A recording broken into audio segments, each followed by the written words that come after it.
हाँ जी। तो India versus New Zealand तीसरा ओडीआई, यानी कि जो फाइनल ओडीआई था, उसमें पहले टॉस जीतकर इंडिया ने बॉलिंग का फैसला किया और न्यूजीलैंड जो बैटिंग करने उतरा, उनके 3 विकेट जल्दी गिर गए। उसके बावजूद उन्होंने रन बनाए हैं 337 पे 8, 50 ओवर में न्यूजीलैंड का स्कोर है।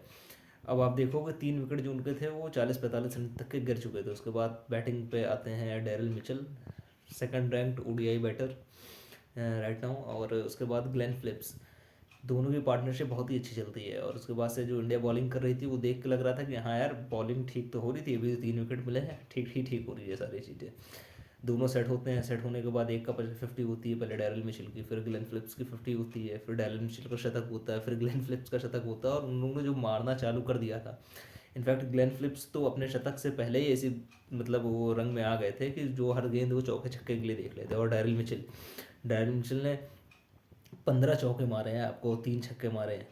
मतलब इतनी क्लीन हिटिंग वो कर रहे थे, देख कर लग ही नहीं रहा था कि वो इंडिया के बॉलर को खेल रहे हैं। ऐसा लग रहा है वो किसी आयरलैंड या जिम्बाब्वे के खिलाफ मैच खेल रहे हैं, ऐसी क्लीन हिटिंग हो रही थी। और इंडिया के खिलाफ डेरिल मिचेल के पिछले 5 इनिंग में ये चौथा शतक है, 7 इनिंग में, सॉरी, ये चौथा शतक है और 2 50 हैं।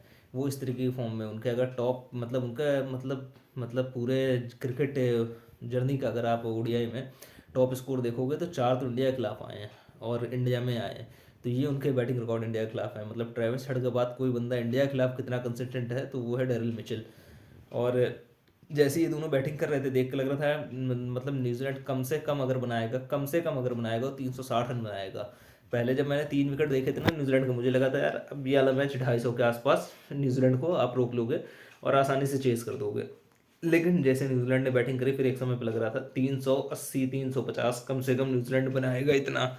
लेकिन उसके बाद से होता क्या है कि ग्लेन फिलिप्स पहले आउट होते हैं, उसके बाद तुरंत डेरिल मिचेल आउट हो जाते हैं, फिर इंडिया ने वहाँ से कम बैक किया। अब इंडिया की बॉलिंग को क्या हुआ ये नहीं समझ में आया मुझे, और कप्तान को क्या हुआ।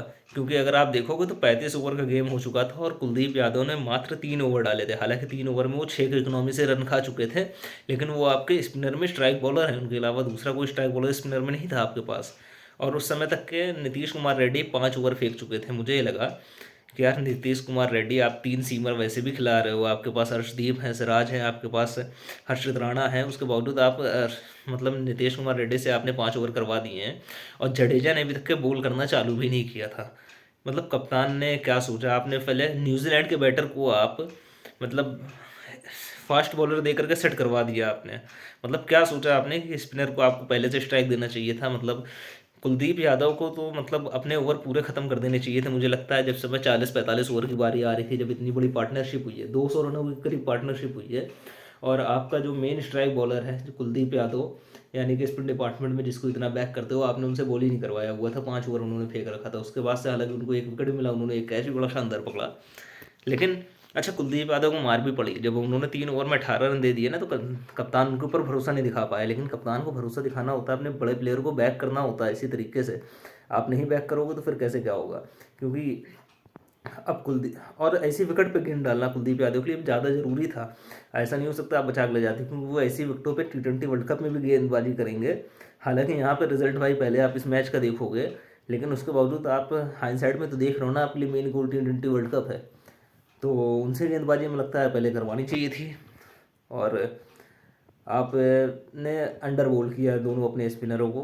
हालांकि स्पिनरों को क्लीन हिट भी मार रहे थे दोनों मिलकर के। जिस समय जडेजा बॉल फेंकने आ रहे थे, कुलदीप यादव पहली गेंद पे छक्का, पहली गेंद जडेजा की, पहली गेंद पे चौका, ऐसे रन भी पड़ रहे थे। हालांकि कुलदीप यादव से मुझे लगता था आपने ज़्यादा ओवर पहले ही करवा लेनी चाहिए थी। मतलब जिस समय ये सेट हो रहे थे वे शुरुआती 20-25 रन में थे, तभी आपने इन दोनों को बॉल दिया जब वो 50-50 रन मार चुके थे, वो सेट हो चुके थे, सीधे 6 मार रहे थे फिर वो खड़े होकर के।